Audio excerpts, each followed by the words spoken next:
കടുവയുടെ സാന്നിധ്യം പുൽപ്പള്ളി അമരക്കുനി സമീപ പ്രദേശങ്ങളിലുണ്ടായ അന്നു മുതൽ തന്നെ ഈ മേഖലയിലെ സ്കൂളുകൾക്കൊക്കെ അവധി പ്രഖ്യാപിച്ചിട്ടുണ്ട്.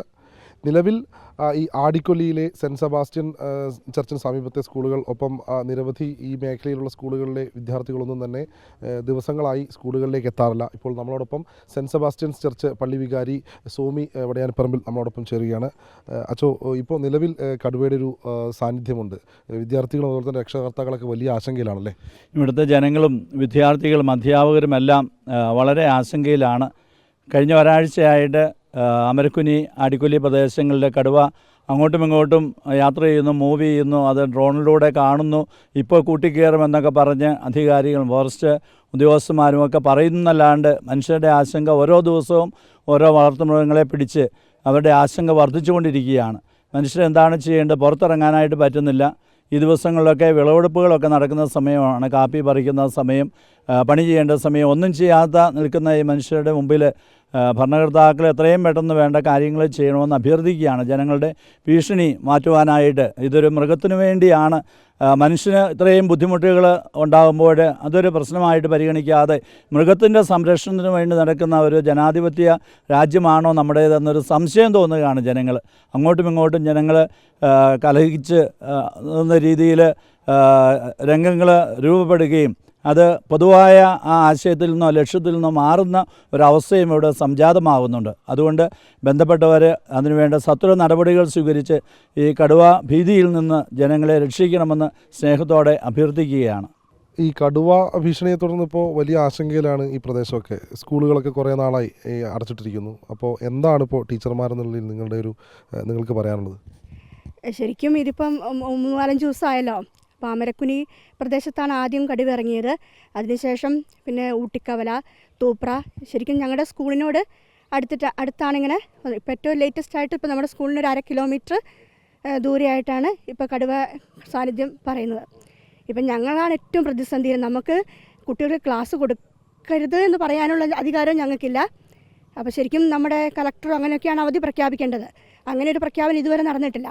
അപ്പോൾ ഞങ്ങൾ തന്നെ ഈ പറഞ്ഞ പോലെ ഞങ്ങളുടെ മാനേജ്മെൻറ്റിനൊക്കെ ആയിട്ട് ബന്ധപ്പെട്ട് ഞങ്ങൾ തന്നെ ഒരു അവധി കൊടുക്കുന്ന പോലെ പറയുകയാണ് ചെയ്തത്. അപ്പോൾ കുറേ കുട്ടികളുണ്ട്. നമുക്കിപ്പോൾ ഒരു ഗ്രൂപ്പിലൊക്കെ അറിയിക്കുമ്പോൾ തന്നെ പല കുട്ടികൾക്കും ഇത് അറിയാനുള്ളൊരു മാർഗ്ഗമില്ല. ST കുട്ടികളടക്കമുള്ള കാട്ടിൽ നിന്നൊക്കെ വരുന്ന കുട്ടികളുണ്ട്. അപ്പോൾ അവരെയൊക്കെ നമുക്ക് അവസാന നിമിഷം നമുക്ക് അറിയിക്കാൻ പറ്റില്ല. അപ്പോൾ അങ്ങനെ ഒരു പ്രതിസന്ധിയിലാണ് ഞങ്ങളുള്ളത്. അതുപോലെ തന്നെ നമ്മുടെ പഠന കാര്യങ്ങളാണെങ്കിലും ഇപ്പോൾ 4ാം ക്ലാസ്സിലെ കുട്ടികൾക്കൊക്കെയാണ് LSS കാര്യങ്ങളൊക്കെ ഏറ്റവും കൂടുതൽ പരിശീലനം കൊടുക്കേണ്ട ഒരു സമയമാണ്. ഈ സമയത്ത് നമ്മുടെ കുട്ടികളുടെ ക്ലാസ് നഷ്ടപ്പെടുന്നു. അപ്പോൾ എനിക്ക് തോന്നുന്നു ഈ കുറച്ചും കൂടി ഒരു ഇത് കാണിക്കുകയാണെങ്കിൽ ഈ കടുവേനെ പിടിക്കാൻ പറ്റില്ലേ എന്ന് ഉള്ളൊരു ചിന്ത ഞങ്ങളുടെ എല്ലാ ജനങ്ങൾക്കും അതുപോലെ ഞങ്ങൾക്കും ആശങ്കയുണ്ട്. ഇപ്പോൾ ഞങ്ങളിപ്പോൾ ഒരു കുട്ടി വഴിതെറ്റി വന്നാൽ ഇപ്പോൾ നടന്നു വരുന്ന കുട്ടികളൊക്കെ ഉണ്ട്. ഇതറിയാതെയും കേൾക്കാതെയും വന്നു കഴിഞ്ഞിട്ടുണ്ടെങ്കിൽ ശരിക്കും നമ്മുടെ ഉത്തരവാദിത്തമാണത്. അപ്പോൾ ആ ഒരു പ്രതിസന്ധിയിലാണ് ഞങ്ങളുള്ളത്. സ്കൂളിലേക്ക് കുട്ടികളൊന്നും വരുന്നില്ല. നേരത്തെ ടീച്ചർ പറഞ്ഞ പോലെ നടന്നു വരുന്ന കുട്ടികളൊക്കെ ഉണ്ട്. വലിയ ആശങ്കയിലാണ്. അപ്പോൾ വിദ്യാർത്ഥികളൊക്കെ ഇപ്പോൾ സ്കൂളിൽ എത്താത്തതിന് ഇപ്പോൾ ടീച്ചർമാരെ സംബന്ധിച്ചിടത്തോളം എങ്ങനെയാണ് കാണുന്നത്?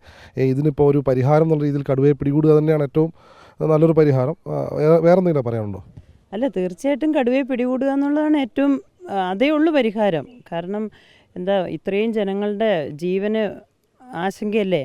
എപ്പോഴാണ് കടുവ മുമ്പിലേക്ക് വരിക എന്ന് വെച്ചാൽ ഇന്നിപ്പം 7:40 വാർത്തയിൽ കാണുമ്പോൾ ഈ ഇവിടുന്ന് ഒരാൾ കടുവയെ പോകുന്ന കണ്ട് പുല്ലരിയാൻ പോയ ആളാണ്. കടുവ ജസ്റ്റ് ഒന്ന് തിരിഞ്ഞിരുന്നെങ്കിൽ ആളുടെ സ്ഥിതി എന്താ, ഒരാൾ മരിച്ചിട്ടേ കടുവയെ പിടിക്കൂ എന്നുള്ള ഈ വാശി അതൊരു ശരിയല്ലെന്നാണ് തോന്നുന്നത്. കാരണം കുട്ടികൾ നമ്മുടെ മക്കളല്ലേ, അവരോട് അവധി പറയാനും പറ്റില്ല, അവധി എടുക്കരുതെന്നും കുട്ടികളോട് സ്കൂളിലേക്ക് വരാനും നമുക്ക് പറയാൻ പറ്റില്ല, അവധി എടുക്കാനും പറയാൻ പറ്റില്ല.